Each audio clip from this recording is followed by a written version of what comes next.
ఓం అస్మద్గురుభ్యో నమః. శ్రీరంగసింహగిరిదేశికపాదసేవా ప్రాప్తాఖిల ద్రవిడవేదరహస్యజాతం శ్రీగౌతమాన్వయజమాశ్రితభాగధేయం గోపాలదేశికమహం శరణం ప్రపద్యే. కౌశికాన్వయసంజాతం వెంకటార్యతనోభవం వేదాంతాచార్య సత్శిష్యం ఉడయవర్లుమహం భజే. శ్రీమద్వెంకటరంగార్య శిష్యం సత్శిష్య సేవదిం శ్రీలక్ష్మణార్య విబుధం సంశ్రయే ధీవిదీప్తయే. ఓం అస్మద్గురుభ్యో నమః. భాగవత గోష్ఠికి దాసోహాలు సమర్పిస్తూ మన భాగ్యవశం చేత నమ్మాళ్ళవార్లు అనుగ్రహించినటువంటి తిరువాయిమొഴി దివ్య ప్రబంధంలో 7 వ్యాఖ్యానాన్ని ఒకసారి యథాశక్తి అవగాహన చేసుకుందాము అనేటువంటి ప్రయత్నంలో మనం 3 పదులు పూర్తి చేసుకొని 4వ పదిలో ప్రవేశించి అందులో 5వ తిరువాయిమొഴിలో ఇవాళ 4వ పాసురంలోకి మనం వచ్చాము. 5వ తిరువాయిమొഴിలో 4వ పాసురంలోకి మనం ప్రవేశించాం. ముందుగా పాసురాన్ని అనుసంధానం చేసుకుందాం.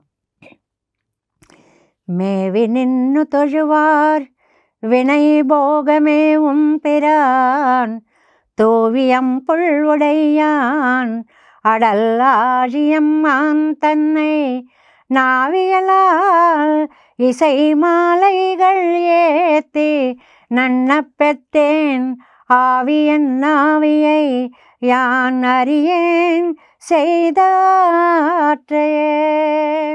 ఇందులో మనకి ఈ 5వ తిరువాయిమొழிలో మొట్టమొదటి దాంట్లోనేమో ఆయన యొక్క ఉభయ విభూతి నాయకత్వాన్ని చక్కగా మేన్మై చెప్పారు అని చెప్పుకున్నాం కదండి. 2వ పాసురంలోకి వచ్చేటప్పటికి శ్రీయపతిత్వాన్ని చెప్పారు అని. మరి నిన్న 3వ పాసురంలో ఆనందాది గుణయోగం, ఇటు ఆళ్వార్లు అటు పెరుమాళ్ళు కూడా ఉభయత్ర దివ్యానందం అనేటువంటిది ఎలా ఉంది అనే విషయాన్ని చెప్పుకున్నాము. ఇవాళ అంతేకాకుండా నిన్న అచ్యుతనామ వైభవం కూడా తన ఎంత ఆనందంలో ఉన్నాడో తన భక్తుడిని కూడా అంత ఆనందంలో ఉంచడానికి ప్రయత్నం చేసేటువంటి భగవంతునిగా మనం కీర్తించాము. ఇవాళ ఈ 4వ పాసురానికి ముందుగా ప్రతిపదార్థాన్ని చెప్పుకొని విశేషాలను 7 వ్యాఖ్యానంలోకి వెళ్ళి చూద్దాం. మేవి నిన్ను తొഴുవార్ అనన్య ప్రయోజనులై సేవించేవాళ్ళు. ఇక్కడ అనన్య ప్రయోజనులు అని ఒక పెద్ద పదంలా కనపడుతుందండి. ఏమీ లేదు, దేవుడి దగ్గరికి వెళ్ళి దండం పెట్టి ఆయన్ని కాకుండా అన్య ప్రయోజనం, నాకు అవి కావాలి, నాకు ఇవి కావాలి, నాకు ఇవి కావాలి అని కోరడం, అదే అన్య ప్రయోజనం. అలా నాకేం వద్దు నువ్వే కావాలి అని కోరడం అనన్య ప్రయోజనము అంటారు. ఏమండి, ఇవాళ మనం నిజంగా ఆలోచించి చూస్తే దేవుడికి దండం పెట్టేవాళ్ళు నువ్వు కావాలి, నువ్వు బాగుండేవాళ్ళని ఎంతమంది ఉన్నారండి? అందరం మనం బాగుండాలి, మన ఆరోగ్యం బాగుండాలి, అంతా బాగుండాలి, ఇదే కోరికలు తప్ప స్వామి నువ్వెలా ఉన్నావు, అయ్యో ఇంతసేపు నిలబడ్డావా, అయ్యో నీకు అసలు విశ్రాంతి ఇవ్వట్లేదా దర్శనం, ఇవన్నీ మనం ఏమన్నా ఆలోచిస్తున్నామండి? మేవి నిన్ను తొഴുవార్ అనన్య ప్రయోజనులై ఆశ్రయించేవారి వినయభోగా దుఃఖాలు తీరేలాగా, అంటే తననే ఆశ్రయించే వారి యొక్క కష్టాలు ఆయన పోగొడతాడు. మేవుం పిరాన్, మనతో భక్తుడితో కలిసేటువంటి ఉపకారకుడు ఆయన. ఈ జీవితాన్ని ఇవ్వడమే మనకు ఉపకారం అండి. ఎన్ని కోట్ల జీవరాశుల్ని చూడడం లేదండి, నోరు లేనివి, ఏమాత్రం కదలిక లేనివి, వింత సృష్టిలో ఉండేటువంటి ఎన్ని ప్రాణికోటిని మనం చూస్తున్నాం. మనం ఎంత అదృష్టవంతులమండి. ఒక దేహాన్ని ఇచ్చాడు, అటు ఇటు సంచరించడానికి అవయవాదులు ఇచ్చాడు, మాట్లాడడానికి నోరిచ్చాడు, చూడడానికి కళ్ళు ఇచ్చాడు. ఏవం సంసృతి చక్రస్థే భ్రామ్యమాణే స్వకర్మభి జీవే దుఃఖాకులే విష్ణు కృపా కాపి ఉపజాయతే. సంసార చక్రంలో చచ్చుచు పుట్టుచున్ మరల చర్విత చర్వణులైన వారు ఆయన జీవులను చూసి పాపం ఎంతో దయతోటి విచిత్ర దేహ సంపత్తి ఈశ్వరాయ నివేదితుం పిరాన్ ఉపకారకుడు. తూవి అం పుల్వుడయ్యాన్, ఒకటేమో ఉపకార లక్షణం చెప్పారండి, రెండవదేమో గరుత్మంతుణ్ణి వాహనముగా కలిగిన వాడు, గరుడ వాహనుడు.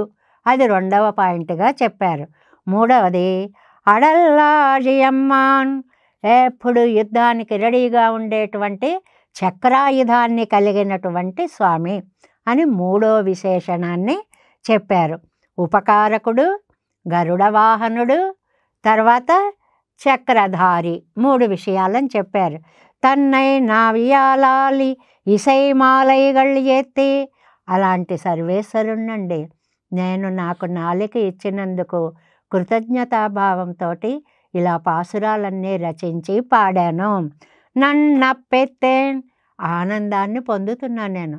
ఇవి పాడడం వల్ల నాకు కలిగే ఆనందం దివ్యమైనటువంటి ఆనందము. ఆవి ఎన్నావియై, ఆ సర్వేశ్వరుడు నా ఆత్మకి, ఆత్మ అంటే ఆత్మ అని అంటే ఇక్కడ పరమాత్మ అని అర్థం అన్నమాట. సేదవాత్తయ్యా నరియేన్, ఆయన చేసేటువంటి, ఆయన పొందేటువంటి, నన్ను చూసి ఆయన పొందే ఆనందాన్ని నేను వర్ణించలేను. నేను పొందేదే నేను వర్ణించలేను. ఇంకా అవతల వారి యొక్క భావాన్ని నేనెక్కడ వర్ణిస్తాను? ఏదో కవి చమత్కరిస్తాడనమాట. చూసే కళ్ళకి చెప్పే నాలుక లేదు, చెప్పే నాలుకకి చూసే శక్తి లేదు. ఎవరి పని వాళ్ళదే.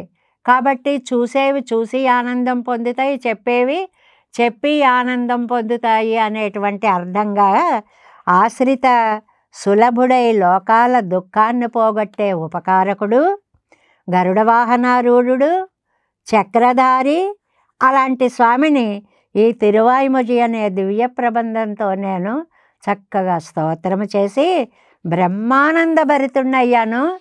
ఎంత ఆనందమయ్యా అని మీరు అడిగితే ఆ ఆనందాన్ని నేను చెప్పలేను. యాన అరియేన్, నాకు చెప్పడం తెలియదండి. ఎంత బాగుంది. చాలామంది ఈ మాటలు వాడుతూ ఉంటాం కదండి. నేను చెప్పలేను కానీ అండి చాలా బాగుందండి. ఆ చాలా బాగుందండం తప్ప మనకి చెప్పడానికి ఇంకేమీ వివరం రాదన్నమాట. దానిని 7 వ్యాఖ్యానంలో మనకి ఎలా చెప్పారో చక్కగా చూద్దాము. 152వ పేజీ 4వ పార్ట్. అనన్య ప్రయోజనరయ్యం, ఇక్కడ చెప్పుకున్నాం కదా. అన్య ప్రయోజనం అంటే దేవుడి దగ్గరికి వెళ్ళి, దేవుడా నువ్వు కాదు నాకు, అవి కావాలి ఇవి కావాలి ఇవి కావాలని అన్యాన్ని కోరేవారు అన్య ప్రయోజనులు. నా అన్య ప్రయోజనులు అవేవి నాకొద్దు, నువ్వే కావాలి అనేవాళ్ళు అనన్య ప్రయోజనులు. முதலிலே பிரயோஜனாந்தரங்களில் இழியாத நித்திய சூரிகளும் உடையనాయి వైత్. ఇంకా మనం ఇలా ఉంటే నిత్య సూర్యులు ఉన్నారండి, వాళ్ళకి అసలు మొదటి నుంచి రెండవ కోరికే లేదు. మొదటి నుంచి పెరుమాళ్ళు సేవ, పెరుమాళ్ళు సేవ, అంతకు మించినటువంటి మాట ఇంకొకటి లేదు. నిత్య సూరిகளுக்கு అవ్వరుగా నతాన్, స్వామి ఎక్కడున్నాడు? వాళ్ళకి కూడా ఉత్కృష్టమైనటువంటి, అంటే కూడా ఉత్కృష్టమైనటువంటి స్థానంలో ఉన్నాడు. అలాంటి ఆయనండి నిత్య సంసారియాన ఎన్పక్కల్, చచ్చుచు పుట్టుచూ ఉండేటువంటి నా దగ్గరికి పండిన మహోపకారం ఎన్నాల్ పరిచ్ఛేదిక వంగిరదు ఇల్లై ఎంగిరాల్. ఇంత ఆయన నాకు చేసిన ఉపకారం ఇంత అనేది నేను చెప్పలేనండి. లోకంలో అంటారు మహోపకారం చేశారనుకోండి, నా జీవితాన్ని నిలబెట్టారండి, ఇంతకంటే నేనేం చెప్పలేను. ఆయనే ఆ సమయంలో ఉపకారం చేయకపోతే నేనేమైపోయేవాడినో. ఆయన ఉపకారం చేయడం వల్ల నా జీవితం నిలబడింది, ఇంతకంటే నాకు చెప్పడం చేత కాదు అనేటువంటి దాన్ని చెప్తున్నారు. మేవినిన్ ఋతుజవార్ కిట్టక్కొండు దేహిమే దదామితే నిమేధీహి నితే దధే. ఒక అందమైనటువంటి వేదవాక్యం అన్నమాట. దేహిమే నాకియ్యి, దదామితే నీకు ఇస్తా, నువ్వు గనక నాకు ఈ పని చేసి పెడితే నీకు 100 కొబ్బరికాయలు కొడతా, బేరం అంతే. ఇద్దరు ఒకళ్ళకొకళ్ళు వ్యాపారంగా మాట్లాడుకోవడం అన్నమాట. ఎన్నో ప్రయోజనాంతరత్తుక్కుం మరి ఏత్తుక్కొండు పోగయ్యన్ రెక్కే. వెంటాడి ప్రయోజనాంతరాలను ఆశించేటువంటి వాళ్ళలాగా వెంటపడి వజవావగై నినైందు వైగల్ తొజువారు. ఇది మొదలు తిరువందాదిలో 26వ పాసురం అండి. సర్వకాలాలలోనూ కూడా నేను నీ సేవనే చెయ్యాలి అని కోరేటువంటిది వెనకాల మనకి ప్రమాణ తిరట్టులో కూడా ఇచ్చారు. దీన్ని పజవావ గై నినైందు వైగల్ తొజువార్ వినై చుడరై నైందు విక్కుం వేంగడమేవానోర్ మనచ్చుడరై తూండమలై అని మనకి మొదలు తిరువందాదిలో చెప్పినట్లుగా ఆళ్వార్లు మొదలాళ్వార్లు చెప్పినట్లుగా ఎంగరపడియే అవంతన్న ఏ ప్రయోజనమాగ కొండు తొజుమవర్గల్. వీళ్ళకి ఒక్కటే లక్ష్యం అండి, దైవం బాగుండాలి, దైవాన్ని నేను సేవించాలి. ఈ మనస్తత్వం ఉన్నవాళ్ళు కోటికి ఒక్కడు కూడా దొరకడండి, అలాంటి ఆళ్వార్లేను. అందుకంటే అంత తని ప్రత్యేకమైనటువంటి ఒక ప్రాణిగా ఆయన్ని మనం కొలుస్తున్నాము అనేటువంటిది.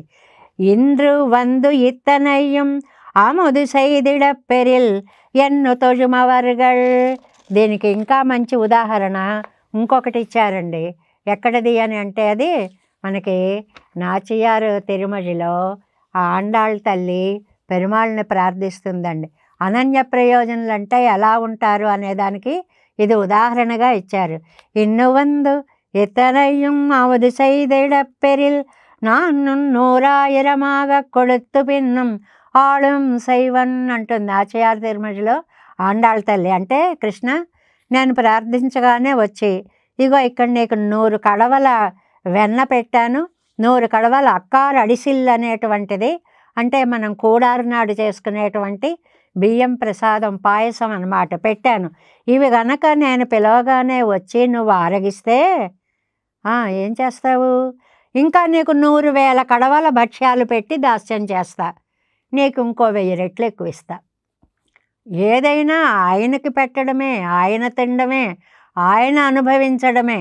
అలా గనక నువ్వు చేస్తే నీకేదో ఇదని వేరే కోరికలేమీ లేవన్నమాట అని ఆయన ఆరగించడమే ప్రయోజనంగా దానికోసమని దాస్యం చేసేటువంటి ఆండాళ్ళ తల్లిలాగా ఇక్కడ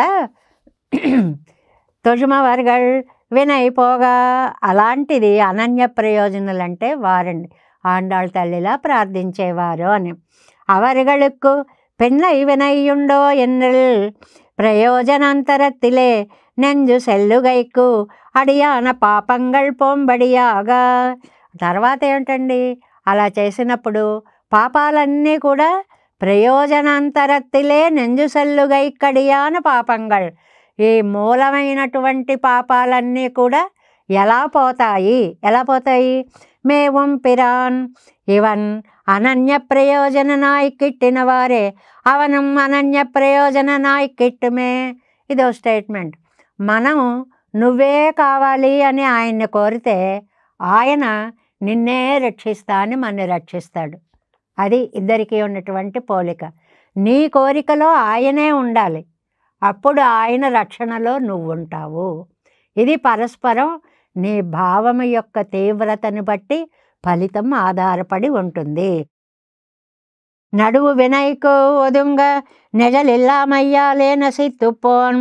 ఆ పాపరాశి అంతా కూడాటండి ఎక్కడ దాక్కోవాలా అని చూసి అబ్బే ఎక్కడా స్థలం లేదు, నిజల్ ఇల్లామయ్యాలే ఒదుంగ నిజల్, ఎక్కడైనా సరే కాస్త దాక్కుందామో అని చూస్తే ఏమాత్రం ప్లేస్ లేదుటండి పాపాలకి.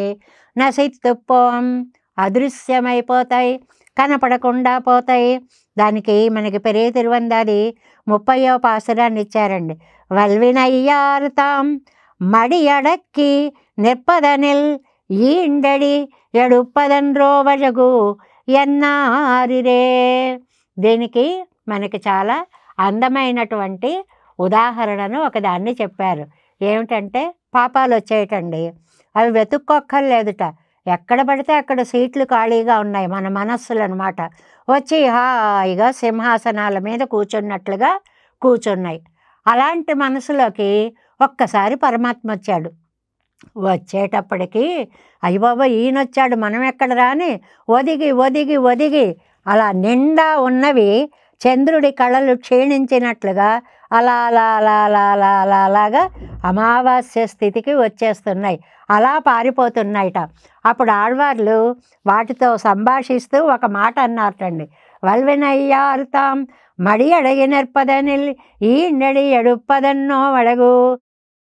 ఓ బలిష్టమైనటువంటి పాపాలారా, పాపం ఎందుకు అలా ఒదిగి ఒదిగి ఒదిగి ఒదిగి దాక్కుంటారు? మడమ తిప్పండి, పారిపోండి, పలాయన మంత్రం పఠించండి అంటారు. పలాయన మంత్రం పఠించడం అంటే మళ్ళీ అందకుండా పారిపోవడం అన్నమాట.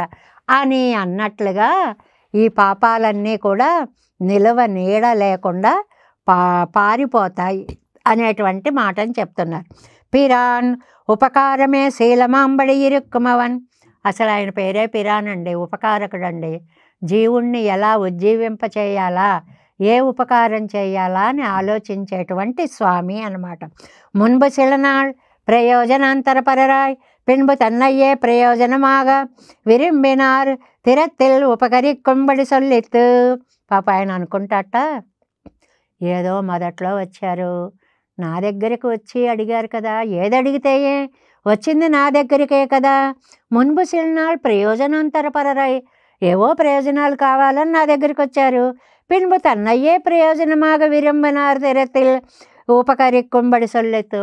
తర్వాత నన్నే అడుగుతారేమో, విలువ తెలుసుకొని ఎప్పటికైనా నన్నే కోరుకుంటారేమో, అన్నీ ఎప్పటికైనా వీళ్ళు బాగుపడతారేమో అని వెంటపడి ఉపకారం చేస్తూ ఉండేటువంటి తండ్రి. మొదలిలే ప్రయోజనాంతరత్తిల్ నంజు సల్లాదపడియాన అనంత వైనతేయాదిగళయుడైనా ఇరుక్కంబడి సొల్లుగిరదు. అనన్య ప్రయోజనులు అన్న వాళ్ళకి ఉదాహరణ ఇచ్చారండి. ఎవరు? అనంత వైనతేయాదిగళై. అనంతుడు ఇంకా వైనతేయుడు అంటే గరుత్మంతుడు, వీళ్ళందరి గురించి భగవానుడు ఎలాగ వాళ్ళతో చేరి ఉంటారు అనేటువంటి దాన్ని ఇక్కడ చెప్తున్నారు. ఉదాహరణగా తూవి సిరగు, రెక్కలు కలిగినటువంటి ఆయన మొదట గరుత్మంతుడు, గరుద్భిహీడాయతే కదండి, రెక్కలతో ఎగిరేటువంటి వాడు. ఇత్తాల్ నినైత్త విడత్తిలే కొండోడుక్కు అడియాన పరికరత్తయుడయ్యనాయ్. ఇలా కూర్చుని స్వామి దాని మీద ఎక్కి, ఇగో ఇప్పుడు అక్కడికి వెళ్ళాలి అంటే రయ్యమని తీసుకెళ్ళిపోయి అక్కడ నిలిపేటువంటి శక్తి కలిగినటువంటి వాడు. మనస్సు ఎంత వేగంగా ఉంటుందో అంత వేగంగా ఎగురుతాటండి. రాయల వారంటారు, కనటత్పయోబ్ది వీక్ష్య రసాతలాన్యోన్య పిండీకృతంగ భీతాండజములు ధృతకులాయార్ధ ఖండిత సమిల్లవరూప చరణాంతిక భ్రమత్తరువరములు. ఏం అద్భుతంగా ఎగురుతున్నట్లే ఉంటాయి ఆ పద్యాలు కూడా అన్నమాట. అంటే అంత వేగంగా వెళ్ళిపోయేటువంటి వాడు. పరికరత్తయుడయ్యనాయ్, అలాంటి పరికరం, వాహనం. ఎవరండి ఆ వాహనం? గరుత్మంతుని కలిగిన వాడు. అంబుల్, ఆ గరుత్మంతుడి గురించి ఒక అందమైనటువంటి మాట కూడా చెప్పారండి. ఏమిటి ఆ మాట? త్వదంగ్రి సమ్మర్ద కిణాంక శోభిన. స్తోత్రరత్నంలో మనం తరచుగా చెప్పుకుంటూనే ఉన్నాము. దాస సఖ వాహనం ఆసనం ధ్వజో యస్తే వితానం వ్యజనం త్రయీమయ.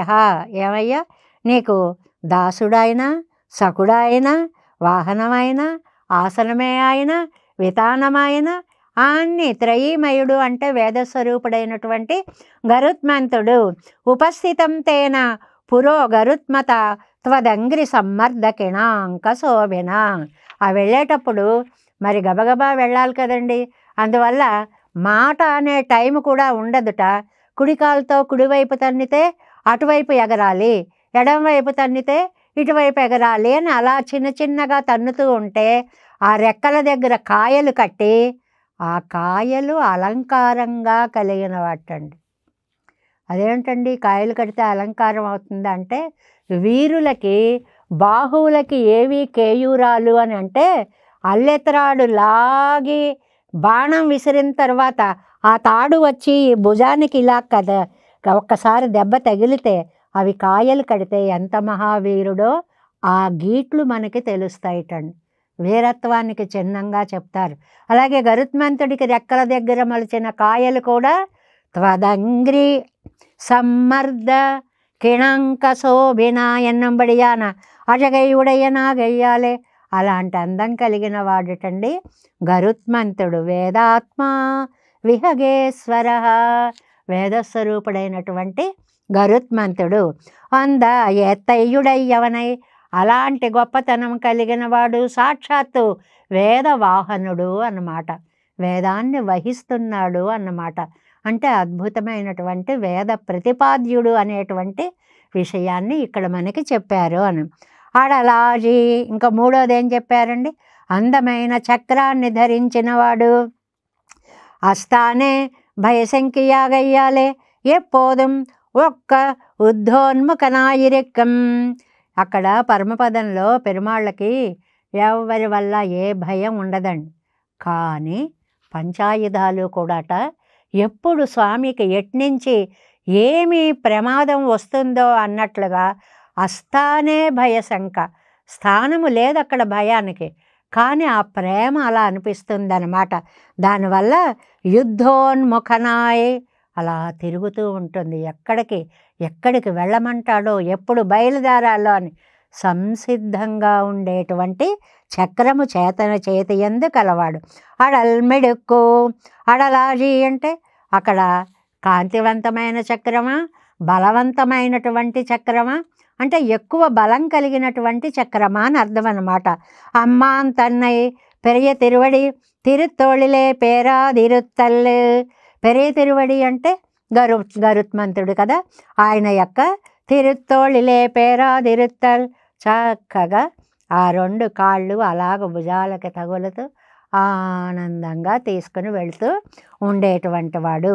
తిరువా ఆజియై చెలియాదే పిడిత్తల్ సెయ్యవల్లవనాయిత్. తిరువాజియై చెలియాదే, చేతిలో చక్రం అంటే ఏకకాలంలో గరుడ వాహనత్వాన్ని చక్రధారిత్వాన్ని కూడా చెప్పారు అని. ఇలాంటివి రెండూ కలిగిన వారు ఎవరండి? సర్వాధికనావాన్, ఆయన మించిన వాడు లేడండి. గరుడ వాహనుడు చక్రధారి అంటే చూసుకోక్కర్లేదు, సాక్షాత్ శ్రీమన్నారాయణుడే అని చెప్పడము అన్నమాట. అక్కడికి రెండు గుర్తులు అయిపోయాయి.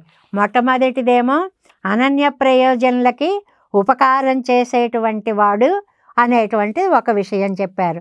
రెండవదేమో ఆ ఉపకారంతో పాటుగా గరుత్మంతుడిని వాహనంగా కలిగిన వాడు రక్షకుడు అని చెప్పారు. మూడవదేమో ఆజి అందమైనటువంటి చక్రాన్ని చేత ధరించి యుద్ధోన్ముఖమైన చక్రము. ఎప్పుడు ఏ ఆపద వచ్చినా తలచుకోగానే, చక్రం అంటే ఏమిటండి? సంకల్ప జ్ఞానము అంటారు. మనస్సంకల్పమే చక్ర రూపం ధరిస్తుంది అనేటువంటిది కూడా చెప్తారు. ఇప్పుడు ఏం చెప్తున్నారు? 154వ పేజీ. ఈడు నావియలాలిసైమాలై గళెత్తి, అలాంటి పెరుమాళ్ళనండి నా నాలుకతోటి రాగమాలిక పాడానండి. ఈ నాలుక ఏం అదృష్టం చేసుకుందో, ఇంత అందమైనటువంటి పాట పాడింది. నెంజొజియవే వాక్ ప్రవృత్తి మాత్రమే ఇసైమాలయగళ ఎత్తిన. ఇక్కడ ఒక చిన్న సరదా మాట ఏంటంటే, మనస్సు అనుకున్నది నాలుక పాడి కాదండి, ముందు పాట వచ్చేసిందంతే, పాడేశారు. ఆ పాడిన దాని భావాన్ని మనస్సు ఊహించుకుంది. అక్కడ చెప్పుకున్నామే ముడియానేలో ఒక్కొక్క ఇంద్రియం దేనికదే, నేను కైంకర్యం చేయాలి, నేను చేయాలి అని. నా పురట్టినదెల్లాం ఇయలుమిసయుమా ఇక్కడక్కై. నేను నాలిక చెప్పినదల్లా రాగమాలికగా మారిపోయింది. అంత అద్భుతమైనటువంటి పాసురాలు వచ్చాయి. ఎత్తినన్న పెత్తేన్, అలాంటిది పొగిడి నేను ఆ భాగ్యాన్ని పొందగలిగాను. నన్ను ఎల్లవేత్తిత్తు ఏతియా ఎత్తు నన్నెత్తు. నేను వెళ్ళి స్తోత్రం చేయడం కాదండి, స్తోత్రం చేసి దగ్గరికి వెళ్ళడానికి కారణం స్తోత్రం. ఇప్పుడు రెండు రకాలుగా ఉంటుంది కదండి. దేవుడికి దండం పెట్టుకోవడం అంటే ఆ దేవుడి దగ్గరికి వెళ్ళి అక్కడ దండం పెట్టుకొని ఒక వచ్చిందేదో రాందేదో ఒకటి చదువుకొని యువతలకు వస్తాం. అలా కాదు, ఇక్కడ ఆయన తలుచుకోవడం వల్ల ఆయన దర్శనం అవడము అంటే చిన్నది. అంటే ముందు ఎలాగ ఇంద్రియాలు పరుగులు పెడుతున్నాయి, నేను సేవ చెయ్యాలి, నేను సేవ చెయ్యాలి, నన్ను ఎల్లవేత్తిత్తు, వెళ్ళి స్తోత్రం చేసి కాదు, ఏతియాయిత్తు నన్నెత్తు. అక్కడ స్తోత్రం చేయడం వల్లే స్వామికి దగ్గరగా చేరగలిగాను. ఆవియే నా ఆత్మని తీర్చిదిద్దాడు, సైద ఆత్తయ్య నరియన్. అబ్బబ్బబ్బ, ఆ ఆనందాన్ని గురించి నేను చెప్పలేనండి, నా మాటలకి అందేది కాదండి. ఆవి నిరుపాధికనాను సర్వాత్మ. ఇక్కడ ఆవి అన్నారు, ఆవి అంటే ఆత్మ అని అన్నారు కాబట్టి జీవాత్మలండి? కాదు కాదు, నిరుపాధికనాను సర్వాత్మ, అందరికీ ఉపాధిగా కారణమైనటువంటి పెరుమాళ్ళే దీనికి కారణము. ఎలాగాది? ఉలగంగట్కెల్లాం ఓరియర్, లోకాలకన్నిటికీ ఒకటే ఆత్మ. ఏదండి? పరమాత్మ తత్వము. ఆయన శరీరి, మనం శరీరం. ఆత్మనః ఆకాశ సంభూత. తైత్తిరీయ ఉపనిషత్తు మాట అండి ఇది. ఆత్మన నుంచే ఆకాశము వచ్చింది. అలాగే యజుర్వేద సంహితలో కూడా సర్వాత్మ ఆఖరినది. తత్ర హోతారే అంతఃప్రవిష్ట శాస్త్రజనానాం సర్వాత్మ సర్వాః ప్రజాయత్రైకం భవంతి. చక్కటి వేద వాక్యాలన్నిటినీ కూడా మరి నంబెళ్ళయ్య గారు ఎంత పాండిత్యాన్ని గడించినటువంటి మహానుభావులు. ఎక్కడికక్కడ వేద సూక్తాన్ని పాసుర ఖండంతో సమన్వయించి అద్భుతంగా చెప్పడం అన్నమాట. సర్వాత్మ ఎన్నావే అత్యంతం హీననానయన్నయ్. నా ఆత్మని సరిదిద్దారండి, నేనెక్కడా ఆయనెక్కడా. సైదా ఆత్తయ్యరియన్, ఆయన చేసినటువంటి దాన్ని ఎంత చేశాడని తెలుస్తోంది, చెప్పలేకపోతున్నా. ఎంత చేశాడో కూడా తెలియదు నిజానికి, కానీ చేశాడని తెలుస్తోంది, కానీ దాన్ని నేను చెప్పలేకపోతున్నా. ఎందువల్ల? విభువానతాన్ అణువానయన్నయ్. ఎంత తేడా అండి మా ఇద్దరికి. విభువు అంతా వ్యాపించి ఉండేటువంటి స్వామి ఆయన, అణువు చిన్నవాడిని నేనెక్కడా ఆయనెక్కడండి. మొదటిది ఇది. అంతేకాదు, ఏషహ్యేవానందయాతి విలింబమిగ వెళ్ళే నిగజందనన్ ఎండ్రు. ఆయన వల్లే నాకు ఆనందము, అంతులేని ఆనందము, విచ్ఛిత్తి లేని ఆనందము, హద్దులేని ఆనందము, శాశ్వతమైన ఆనందము. ఎన్నో తన్నోడొత్త ఆనందత్తయుడయ్యే నాం పడి పణ్ణినాన్. నన్నంత ఆనందమూర్తిగా స్వామి చేశాడండి. ఏమి చేస్తే ఆయన రుణాన్ని నేను తీర్చుకోగలుగుతాను చెప్పండి. సర్వశరీరియాన అవన్, ఆయన లోకాలన్నీ శరీరముగా కలవాడు. స్వశరీరత్తిలే ఒండ్రై పెరాపేరు పెత్తానాగ తలయ్యాలే సుమప్పదే. నాకు ఉపకారం చేసి తనకు తానెంతో ఉపకారం చేసుకున్నట్లుగా అనుకుంటున్నట్టండి. ఇది గొప్పతనం. పొందింది నేను ఉపకారం, కానీ అమ్మయ్య వీడికి ఇవ్వగలిగాను, నా జన్మ ధన్యమైంది అని ఆయన ఆనందపడుతున్నట్టండి. యానరియన్ అనుభవిత్తు కుమిజి నీరుండు పోమిత్తనై పోకే. నేనేం చెప్తానండి, ఆ ఆనందం ప్రవాహంలా వచ్చేస్తే అందులో మునకలేస్తున్నాను. కుమిజి నీరుండు పోన్ ఇతనైపోకే. ములుగుతూ తేలుతూ ఉంటే నేనేం చెప్పగలనండి. అది పేర్చుక్కు నిలమల్ల ఎంగరార్, అది చెప్పడానికి సాధ్యమయ్యేటువంటిది కాదు. అంటే యానరియన్, నాకు తెలియదు, పరమాత్మ నీకు తెలిస్తే తెలుసుండొచ్చు. అది అందులో అంతరార్థం అన్నమాట. ఉపకార స్మృతియం అవనదు ఎన్నవుమాం. గొప్పతనం ఏమిటంటేనండి, ఈ ఉపకారం పొందింది నేను, కానీ తనకేదో ఒక పదం వాడుతున్నాను చూడండి. మీ అందరికీ కూడా వచ్చేసింది ఈ పదం, అలభ్య లాభం. ఎప్పుడూ దొరకనిదేదో దొరికినంత ఆనందాన్ని పొందుతున్నాడు అన్నట్లుగా పరమాత్మ తనకేదో లాభం కలుగుతోంది అనుకుంటున్నాడు అనేటువంటి దాన్ని, తాము పొందినటువంటి ఆనందం వాచాం అగోచరం అనేటువంటి విషయాన్ని నమ్మాళ్ళు వారు ఈ పాసురంలో చాలా అద్భుతంగా మనకి అనుగ్రహించారు. మేవి నిన్ను తొഴുవార్ వినైపోగమే వంపిరాన్ தூவியம் புல்வுடையான் அடலாழியம்மான் தன்னை நாவியலால் இசை மாலைகள் ஏத்தி நன்னப் பெற்றேன் ஆவியன் ஆவியை யாங்கறியேன் செய்த ஆற்றையே. நம்மாழ்வார் திவ்ய திருவடிகளே சரணம். எம்பெருமானார் திவ்ய திருவடிகளே சரணம். ஜீயர் திவ்ய திருவடிகளே சரணம். ஓம் அஸ்மத் குருப்யோ நமः. ஜெய் ஸ்ரீமன்னாராயண்.